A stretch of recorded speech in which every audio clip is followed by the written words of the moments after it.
தூரத்தில் போகின்ற மேகங்களே, தூரல்கள் போடுங்கள் பூமியிலே.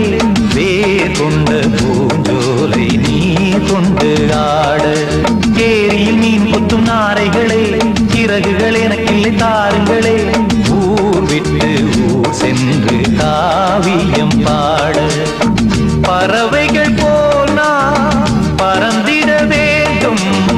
பனிமலை மேல் நான் மிதந்திட வேண்டும். ஏதோ ஒரு போதை மனம் கொண்டாடுதே, பழமுதிர் சோலை எனக்காகத்தான், படைத்தவன் படைத்தான் அதற்காகத்தான்.